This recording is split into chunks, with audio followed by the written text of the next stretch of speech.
Yes. Okay. Well, we are 2020. What a year it's been! Incredible. Incredible, right? Um, we've all got through it, and it's one of the great things about this year for me in terms of music is being the fact that I've really dived into it even more than I would normally. Music's become such an important part of my life and everyone's life. You know, it's therapy, as Archie Shep said. Mm. Music is the healing force of the universe.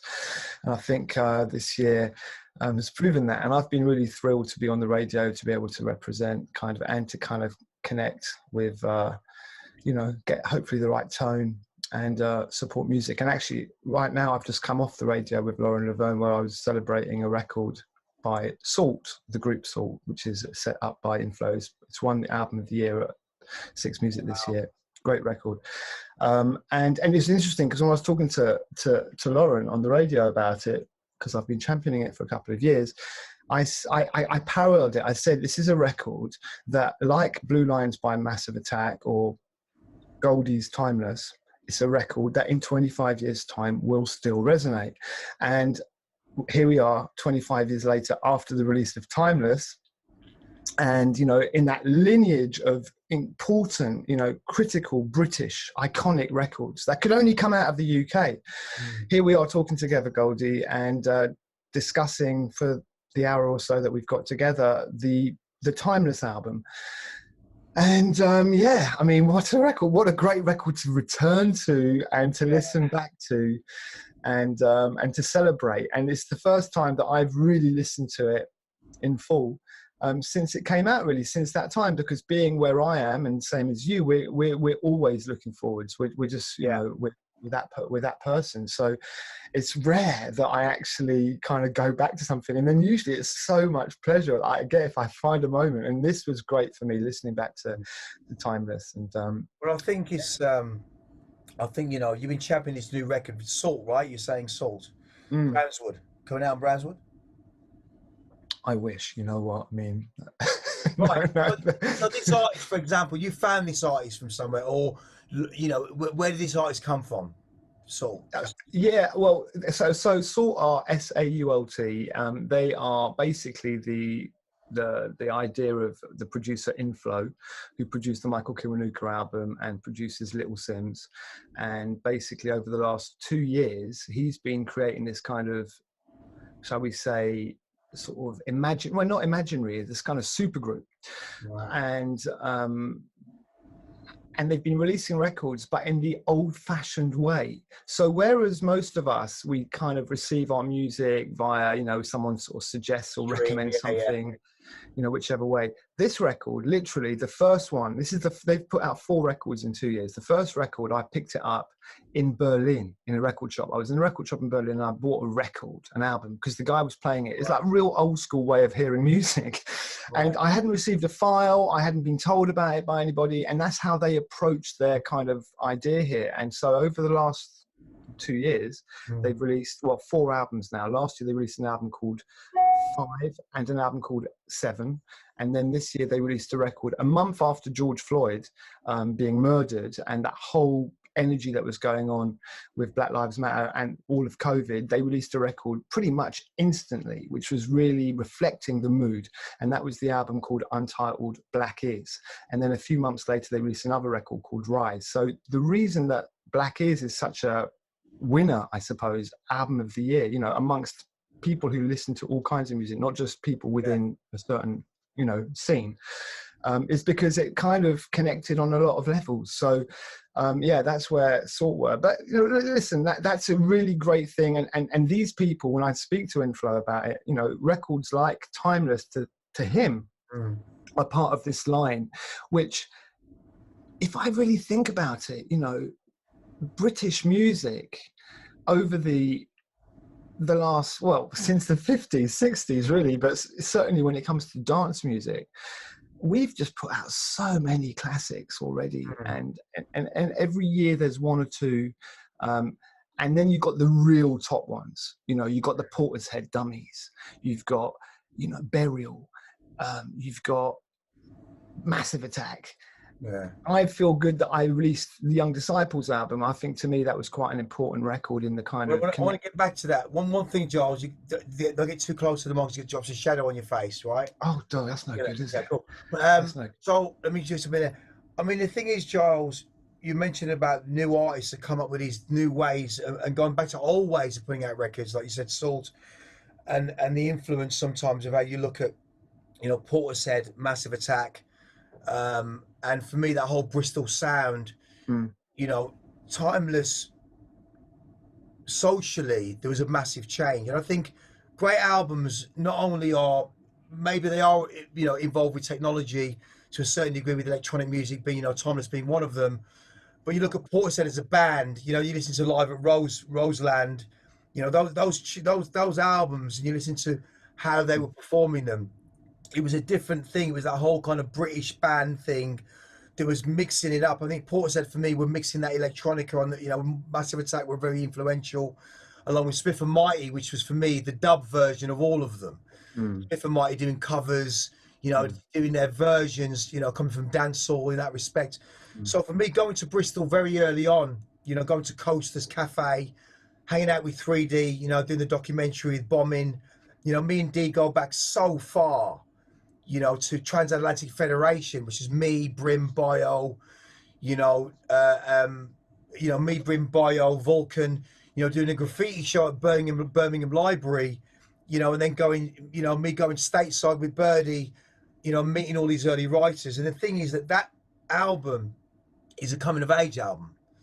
You know, Timeless is one of those albums where, because of the crossroads where we were socially, you know, me being into b-boyism, which I still am, socially things were changing, rave culture, the kind of like the separation between government and socially, you know, we had all this rave stuff was going on, and you know, you think about the way that socially we were going to Rage, which is my first kind of thing, experiencing all of these great sounds from Nookie to, you know, Simon Baseline Smith with the, you know, Absolute 2 label, you know, Production House, Ibiza Records. For me, coming back from New York and Miami and getting into London culture, as opposed to going back to the Midlands, it was a massive influence for me, because there was an overground of soul to soul, you know, warehouse parties, the Triangle, you know, Bristol house parties, and going New York, Miami, you know, Birmingham, New York, Wolverhampton, New York, Miami, back to London, and not going back to the Midlands was a big thing, you know, and being in Dorney Tower, Chalk Farm, going to like Camden and Zoom Records, which is a big thing for me to go and listen to all these new sounds coming out. And I was alien to it because I've been American-fied, if you like. Do you know what I mean? And all of a sudden, it's this rave culture had its own sound. And I felt really frustrated, wanted to be a part of that. But I'm listening to breaks and Cool G Rap and Polo and, you know, the whole kind of New York and then Miami bass scene. And then coming back in, I was always associated with, you know, mixtapes, breaks, and Reinforce really were the boys that really did it for me, seeing them at Astoria. And it was Nebula 2 and Mannix doing a PA. And just hearing, you know, Head in the Clouds with Mark and Digo, it was just blew my mind. It was like, this is it. This is breakbeat in a whole other way, in a whole other guise. And it wasn't as kind of helium as the rest of the stuff, even though it was kind of like quite different. I found that the break aspect of their music was for me where I felt at home. So that was a massive influence for me in the beginning of you know, my early beginnings of Roughage Crew with Linford and doing those first EPs. You know, Chris Biscuit being the Chris Biscuit being the first one, and then into Dark Rider. And that was an important time because, you know, Linford had a great record collection, man. Linford was like a b-boy, had his collection, and I was always about putting it together. And I remember going to Reinforced originally to do artwork for them. Redesign the logo, you know, I can do this stuff for you guys. Because I was doing stuff for like Rob Manley and 10 Records and 1159. Remember Dan and those guys down at Cuts doing their little band thing. So I was overground and underground, but that really appealed to me because it was early rave for me, where I was completely oblivious to what was really going on. You know, discovering WAG was one thing, but discovering Rage Spectrum at the time was like wow, like mind blowing. This is really happening in the UK. Can I ask you a question about that? Sorry, can I ask you a quick question? Because I think, to me, as I'm listening to you talking about that time and coming back in from the States, and suddenly it's a whole new picture, I suppose. You must have come in at a time when there'd been so much craziness had changed. When did you take your first ecstasy tablet? And how much? No, because I think that was really critical for that scene, you know, because I was playing on that scene, pre and post, pre, during, and post, and it completely changed over purely on the basis that some people took it and others didn't. And so, from your point of view, where did that? I'll tell you, power? I'll tell you straight. I mean, it was Kemi and Jane, you know, Storm. I mean, I'd come back from New York and I was at Gus's place. You know, I was going to Camden, Zoom Records, and Red All Dead was there, the shoe shop. So I met Kemi through Red All Dead. You know, blonde dreadlocks, was completely different from me. It was like, what the hell? Like, it's complete. Like, this sister looks completely different. You know, blonde dreadlocks, working in Red All Dead, and obviously Zoom was next door. And I said, you know, let's go out on a date, let's go out and whatever else. And I was giving her, you know, the big one, blah blah blah. And I was like, B-boy, you know, been in New York, been in Miami. She was like, don't care about that. I care about rage on a Thursday and finding a rave. And I'm like, oh, I want to come. So I kind of started hanging out. They were in Archway at the time, you know, Crouch End. And I said, take me to Rage. So we went to Rage. And I was going to the WAG every Saturday, going to the WAG every Saturday. You know, Nelly, Dom T, you know, Fat Tony, and then go to Bass Clef. But this was a whole other thing. I've kind of been doing that. And then meeting Kemi was this massive opening of the underground. So we, you know, went to Rage, and I was in the queue at Rage maybe 5 or 6 times. They had a membership. There's a membership queue, a normal queue, and I couldn't get in. Every time I waited in the queue for like an hour and a half, Kevin at the door and Paul Churchill would go, "You look dodgy, mate. Not tonight." And I couldn't do anything. It was like, you know, it was like you couldn't give it a big one. It was like, that's it.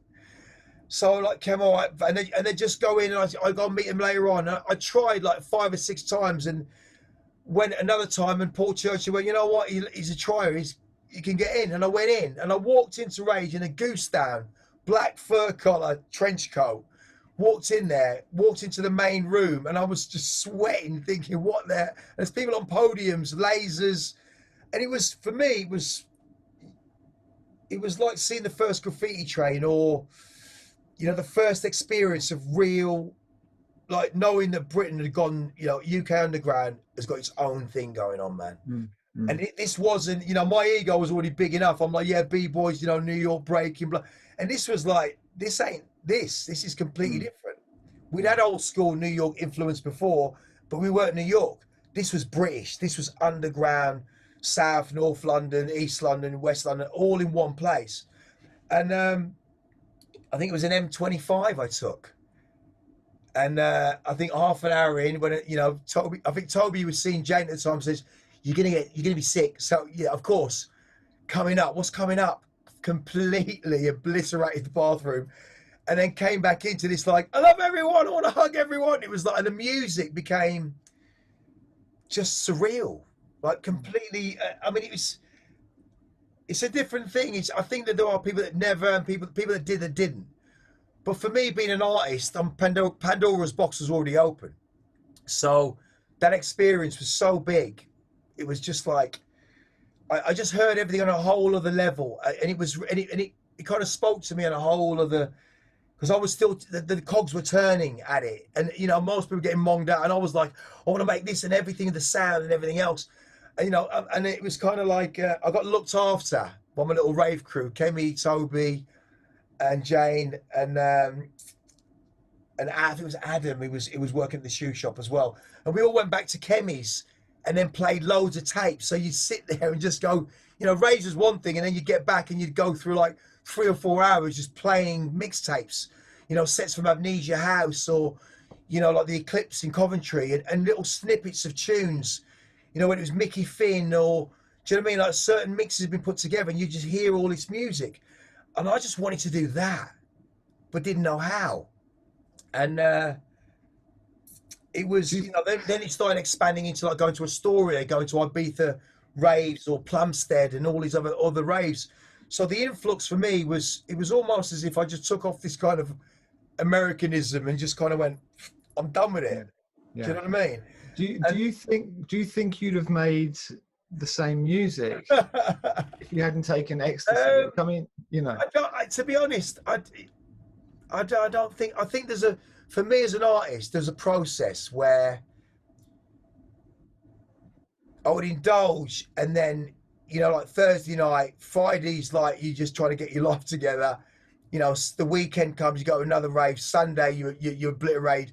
But come Tuesday, Wednesday, Thursday, it's like, I want to make music. How do I go about doing this? So all these concepts start going in your head, you know, because you do this while you're buzzing and you start thinking about all these things.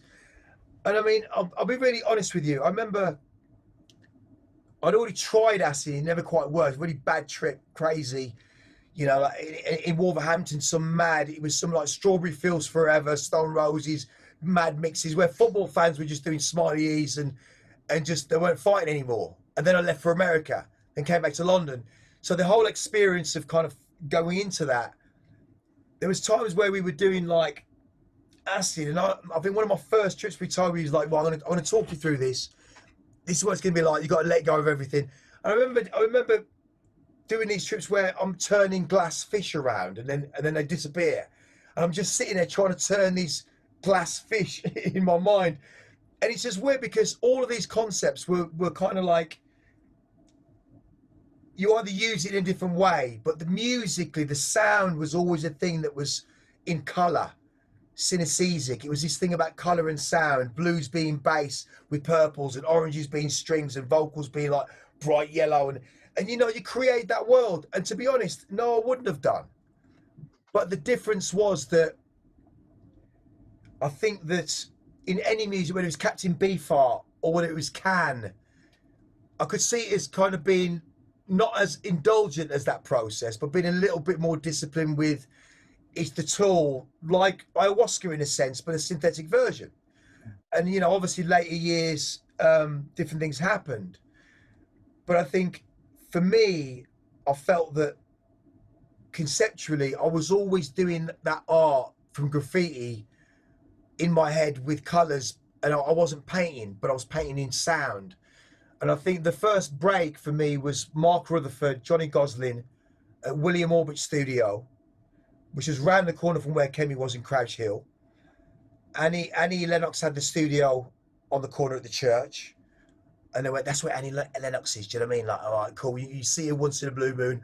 I'll go to William Orbit Studio. And I turned up there and knocked the door and said, listen, I want to hire the studio. I'd already been to Reinforced and said, look, I've done the artwork. I want to make an EP.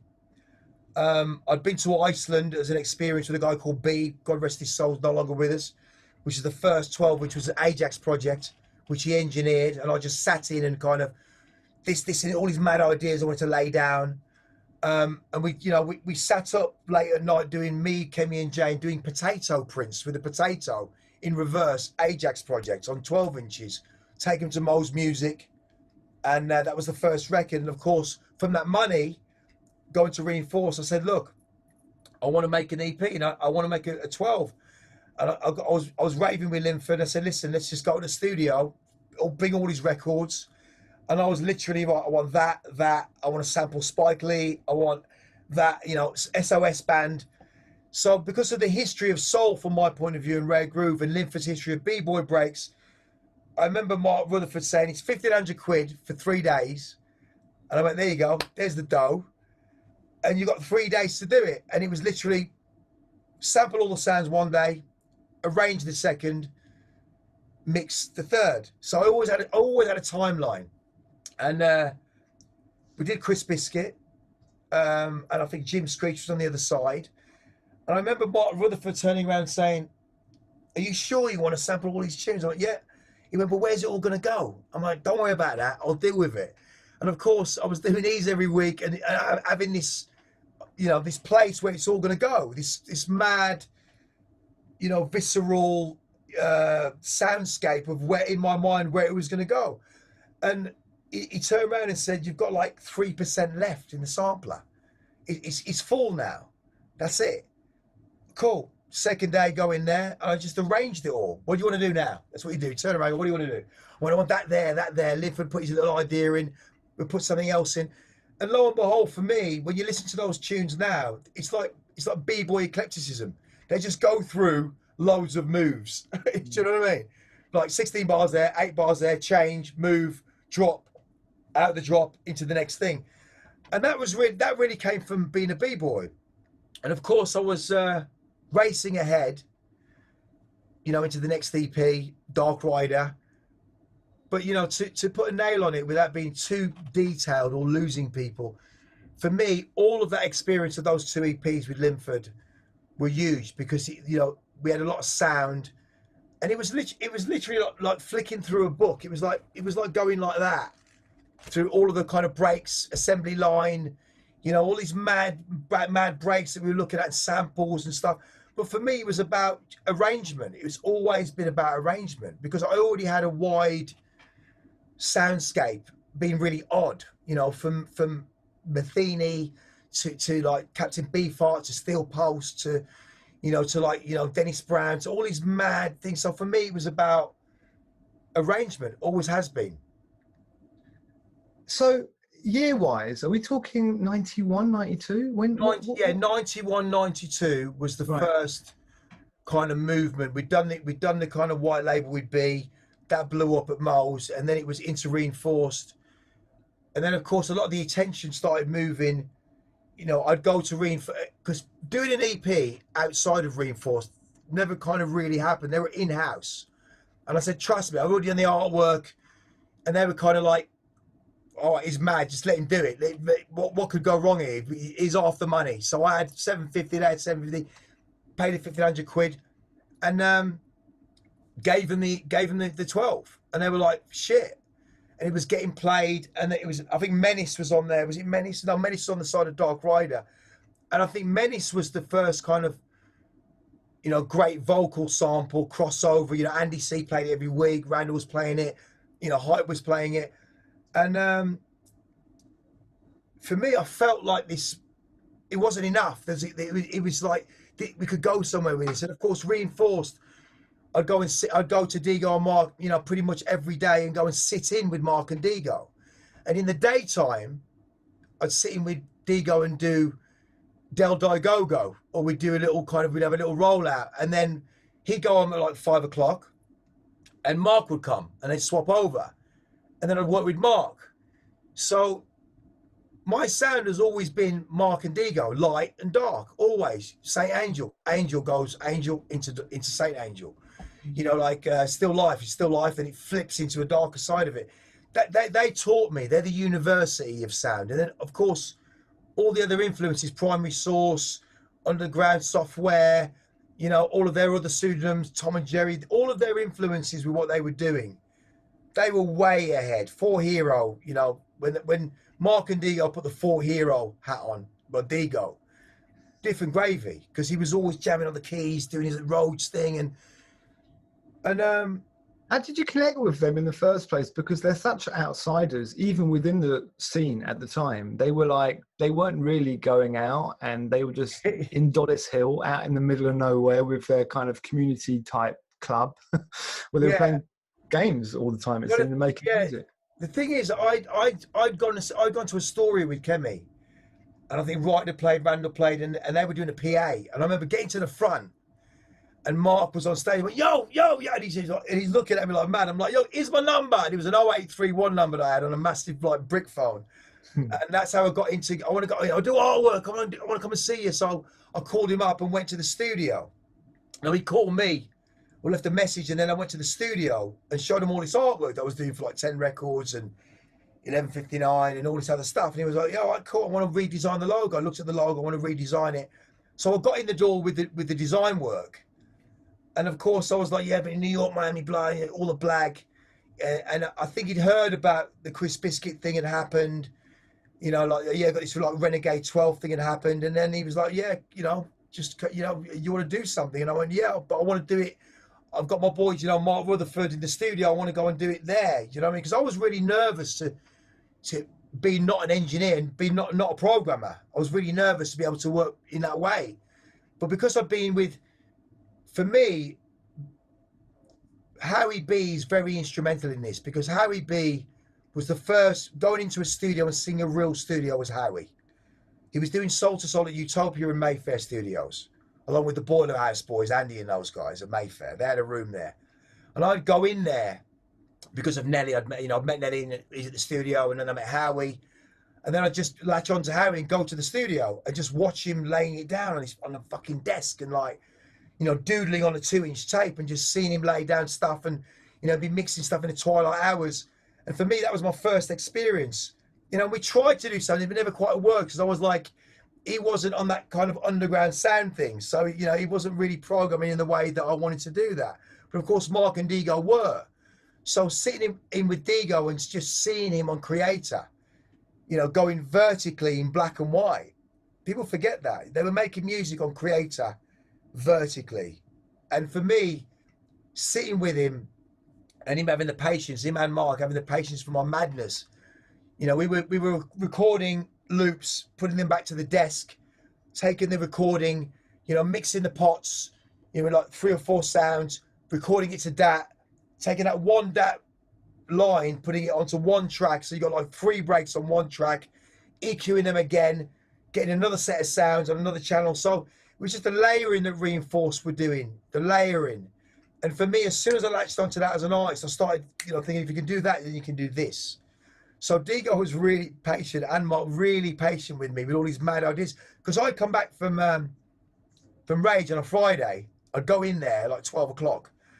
I heard this tune, man. It's amazing. This tune, like, and it was like a Nookie tune or like a Leo and a Baldy tune, and like, what do you mean? Like, whoa, slow down. And I'm like, it goes like this, all these mad little kind of sounds, and I try and describe it, and he goes, whoa, how does it go? Like the beats like this, so okay, you know what breaking was, you know. So it's all of that kind of that language started unfolding between me and Digo, especially, and it was mad because I was always into like the whole idea of pads and you know, pad sounds and that, you know, that kind of thing. And Digo was kind of into that as well. So we started really experimenting with layers of pads and sounds and samples and getting the best out of it. So that's how I really connected with those boys. And then kind of A&R'd them really because they weren't going out. Going back to the question, they weren't going out. So I'd come back with all this kind of scout. I was on a scouting trip almost. Do you know what I mean? And it was this thing where I'd just be like, right, and it was Doc Scott was instrumental because, you know, Scotty was I was a massive fan of Scotty. I'd heard about him, heard his music, heard Groove Rider playing it, you know, and it was for me this, it was even more so. It was a change. It was darker. It was this darker music. I think the first tune I heard, Kenny played a cassette tape. And it was a tune called This Is Deranged. And it was Doc Scott and Keith Suckling. and that record completely changed it for me. I'm like, I want to make this. And I think I took the cassette to Dolly Hill and played it, and Digo's like, boy, it's kind of like, it was dark, do you know what I mean? But it was like, all right, he's studying it. Excuse me. But I was always on that side of it because it was always hearing the darker breaks, the darker sound, because other people were going kind of helium. It was getting very helium out there. Production house was getting really, you know, it was very helium. And, you know, Charlie said had come out, you know, Prodigy were doing all this stuff. And, you know, if it wasn't for Prodigy, none of us would be here anyway in that respect. But for me, we were like, these kind of like, nah, man, you know, we don't want to go down that route. It was almost as if, for me, there was a middle ground where it was kind of a slightly darker sound coming in. And then you had people like Homeboy, Hippie, and a Funky Dread from Archway. I mean, killer stuff, you know, on white labels. It was like, it was just different. You know, Demon Boys, another big influence in my life. That tune, Demon Boys, was like out there. And then EQ'd, all these other tunes that were coming out of East London. And that's what really got me on the ladder with Reinforced. But even more so, it was more of an A&R role. And I started obviously getting stuff cut on dub and taking it to Rage. Now I knew Groove and Fabio and Randall giving them dubs of Primary Source and, you know, all these new cuts and all this new music. And it was making damage, especially at Paradise. When you think about Paradise Club, you know, in Angel, I mean, that club was, you know, on a Saturday night, Kenny Ken, Gachet, Randall, early shift, back-to-back sessions, GQ on the mic. I mean, mind-blowing. It was like another level after Rage, you know. And you already had speed. You already had, you know, all this Mars, you know, which was Mars Bar, right? It was Mars Club, right, on a Thursday, well, opposite Astoria. So, I mean, I could talk about it for hours, but getting to the point for me, having this influx before pre-Blue Note, having Astoria and having, you know, the Mars Bar Club and having all these Astoria, Plumstead, you know, Ibiza Records, Paul from Ibiza doing his warehouse raves, and then going to like Lid Airport, and, you know, World Dance started blowing up on the back of Paradise Club, you know. And I was really into rave because, one, I kind of missed it, the beginning of it, going to New York and missing that early kind of Midlands explosion, like Shelley's, for example. You know, those clubs that were really where Groove Rider would go and play at Shelley's, and he said he was like going and playing a zoo. It was mad. You know, and he was, you know, Groove was huge in the Midlands before he was, you know, probably bigger than he was in London at the time. You know, and for me, and then Groove obviously being huge at Eclipse in Coventry, which is where, you know, Scotty used to sit with Groove on his box, and he would turn to Scotty and he'd play a tune. You know, he could acknowledge Scotty. Scotty told me this on a Zoom interview, and he was like, that was Groove's boy. So, but you know, when I spoke to Groove, like, what's it? You know, when I first heard a Scotty tune at Rage, and I'm like, what is it? I'd run upstairs to the cage and try and look at what it is, and I go, what, you know, what is it? And after, when it's all done, I go upstairs. You're allowed upstairs. You know, you open the booth, and I could go in the booth. He'd be like, Scotty. I'm like, oh man, and I always wanted to meet him, and I'm thinking, who is this mythical kind of creature? Do you know what I mean? And I got in touch with him, something out there. We got in touch. But I met him. He was out DJing somewhere in the Midlands, and we met and shook hands. And I'm like, shit. He's got ponytail, blue eyes. But the music was just so dark. It was just so dark. Do you know what I mean? And it was like, I arranged to meet him in Music Power, and that was it. And then he came to my flat in Dorney Tower, and he brought down drums, and that was the first thing that we did. You know, we reinforced, and that first 12 he did was just unbelievable for me. And then, of course, Dark Ride, Dark Angel came, and I took him to Rage, and I'll never forget it. It was me and him, which did a double drop next to the podium, and Groove's playing Terminator into Dark Angel. And I took a look at Scotty, and it was just mind blowing, because for me, culturally, not only the kind of buzz or what it was literally, the record wasn't ours. It wasn't Terminator anymore. It wasn't Dark Angel. It was just this mix for like 128 bars or whatever it is. Do you know what I mean? It was just this Groove Rider in the mix, you know, fighting for the mix and then locking it in, and we're just hearing something else, the creative side of it. But without going off track, I mean, Scotty was a massive influence, along with Mark and Digo, and of course then it was into Synthetic Records to do, you know, Angel EP, Terminator EP first, and the Angel EP, which was for me, I'd said to Mark and Digo, I feel kind of like awkward, you know, I've got this offer on the table to do this deal, you know, what do you think? It's like, well, just do it, man. You know what I mean? Like, you know, you kind of done what you could do, and, you know, it's like, we're here for you with the blessing. And that's what I wanted, the blessing. And they gave me the blessing. And, you know, I did the deal with those guys with Synthetic. Can I ask you a little bit about just your lifestyle at the time? I mean, you know, you've come in from a different part of the world. You've caught something that you've just completely gone for. It's taken your life over. You're known for your art, but now music's there. You're this outsider to a degree. How did all the early drum and bass people, how did they perceive you? Were you a little bit did they think of you as, oh God, that Goldie's here. He's a bit scary. He's a bit of a pest. Oh God, he's going to try and get in the box. How did you manage to become that person? I mean, I remember I met Fabio and I think it was Voodoo Magic, Leicester Square. Groove says, you got to meet this guy, you know, but you know what, be careful. He'll talk your ears off. He's a bit mad. And, you know, Fabio said it on the same interview in this same project. He said, You were off your head. You were nuts. I was nuts. I was off my head. I was on this, on gear. I was on ease. I was off my head. But the one thing that for me was the art. I was like Tuesday, Wednesday, Thursday, Friday. I was painting and I was doing art and I was drawing out stuff and doing stuff. It was, I was a managing addict, and still am in that respect of being like, indulgent and crazy. But then it was, for me, I almost feared ease in a way because it was almost like it was too much. It was opening me up to a whole other thing. And the energy levels, I don't know. I hardly slept back then. I don't know. I've always been. I guess I was a Midland boy, right? So I was here, and I guess it was like he's just doing all these movies, he's doing all these things, and he was starting to blow up. And I guess I don't know. I've always been a loner anyway. I've always been a bit of a lone wolf, and the thing with me, I had reinforced behind me as a camp. Because I think the thing about b-boyism is that you realise either join the crew or get beat down. I could have done without reinforced. There's no way. Because they were so respected.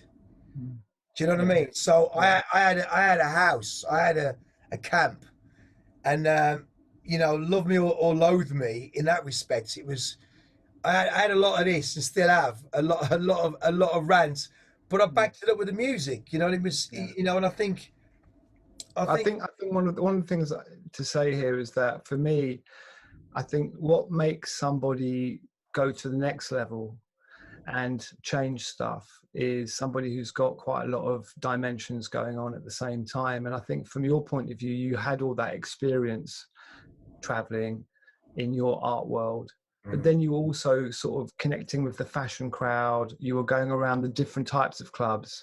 And so you had quite a big overview of it all. You had a pretty big, strong, quite diverse music history in your head as well. You're as you were saying, you were listening to Pat Metheny or listening to jazz funk records, so you had a lot of that in there.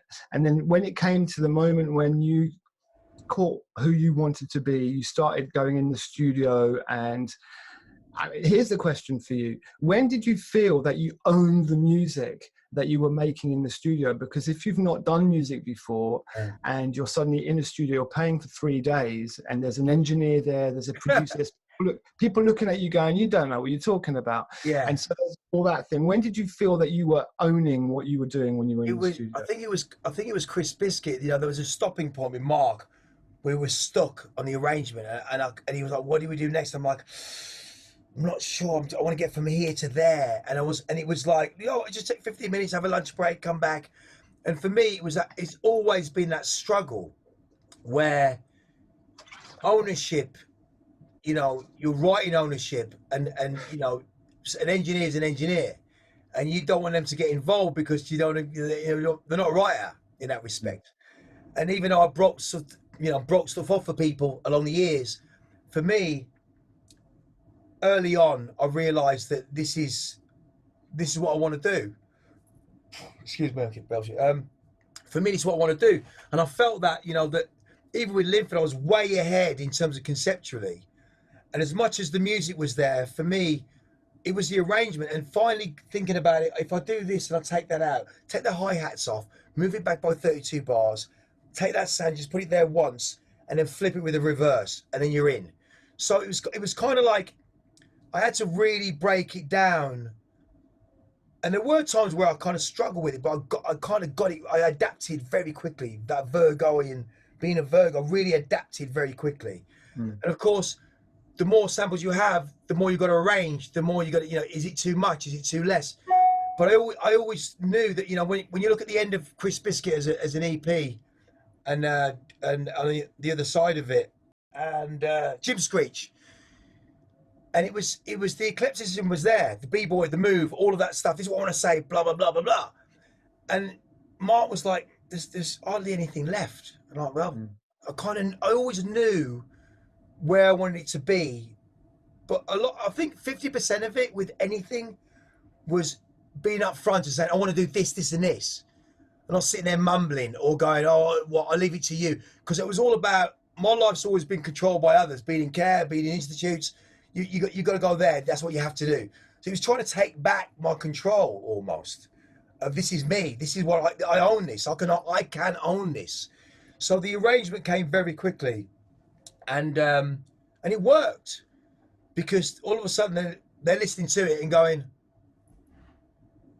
wow, you know, there's no naysaying. It works, because it's a new music to them also. To Mark and Mark Rutherford and Gosling, it was new to them. John took a back seat. It was just me and Mark and Linford, and it was just me and Mark, and it was kind of like, it's working. And we had a little method, and I was explaining it right, and it was more about me slowing down my dialogue and saying, this is what I need to do. So I'd always, for me, it was always about that. I draw it. I go, this is, I want to do this. Give me a pencil. I want to do this. I want to get to there. So I got all the building blocks, but then I got to arrange it all. And it was always about that from the very beginning. And I think Dark Rider EP was ownership. Wanting a track that Groove's going to play immediately. Dark Rider, that's Groove. You know what I mean? Going on at the sound, Star Wars, whatever it was, sampling, whatever else. Sorry. Was there any time? You go? Sorry, I'm cutting you. No, you should do. You should cut me. Was there any time that, because at that time, most producers were DJs, right? And you were going to the parties and you were in the DJ boxes, but you weren't playing out. You were cutting dub plates for you to play out or to give to people to play. And why did you not become a DJ then? Why did it take you longer? Well, the reason why I never became a DJ then was because Kemi and Storm, they were going to be DJs. That was always the deal. Hustle, make the money, make the records, put the records out, buy the decks. And the first thing I did was bought them decks. Because our first experience of Kemi and Storm was dropping acid and at like 5 a.m, getting a Binatone stack system and an Amstrad, and one of us had to hold our fingers over each deck while they're playing Shades of Rhythm and trying to keep it in time in the mix without a mixer. They were always going to be DJs, and I was going to make the music for them to play. That was the dream, and it became the reality. And Kemi, even to this day, the mixes, I mean Jane as well, but Kemi, the mixes that Kemi would do, they were like minute and a half, like long, that she'd ride the mix, because they, Groove and Fabio, that's it, that's their demigods. But they were always going to be the DJs, because I was trying with them. I'm like, I can't do it, it's not me, I can't do it. But producing the record, so I'd come back with a cassette tape and go, what do you think, Chris Biscuit? Like, Kevin would be like, maybe a little bit more thing there, like a little bit more, okay. And I kind of get a little bit embarrassed and go back and tweak it and do it and come back and like, yeah, it sounds wicked. Do you know what I mean? Like, does it really? So there was that time of fragility. There was that naivety of knowing it sounds good, nothing's going to sound naff, but is it in the right place? Can we, you know what I mean? But really, if it wasn't for Kemi and Storm, I mean, the samples from Linford having the breaks was one thing, but them having, rave sounds I could take from. I take a little bit from there, a little bit from there. And for me, it was all about going, right, tic-tac-toe. Hearing that for the first time, I want to make something like that. Tic-tac-toe, still to this very day, is one of the most unbelievable white labels. It's Basement Jacks. It's Felix. One of the biggest rave tunes that Groove was playing at the time. Well, Fabio was always playing it. So I'm like, all these influences and sounds were like huge. So I'd like to take a little snippet, reverse it, try and disguise it, be the b-boy. You take the move and make it better if you can. And so there was all of that. So for me, there was never a question I'm going to be a DJ. It was never going to happen. It was only until Blue Note where I kind of started DJing, because it came like, the album blew up, I'm there, people want you to DJ. And I'm like, oh, so, I kind of learned to mix, but for me, I couldn't mix a salad. Do you know what I mean? It was like, cut the record, just put the record in, move it across. Everyone's like, yeah, it's Goldie, yeah, great, that's it. Couldn't mix a salad.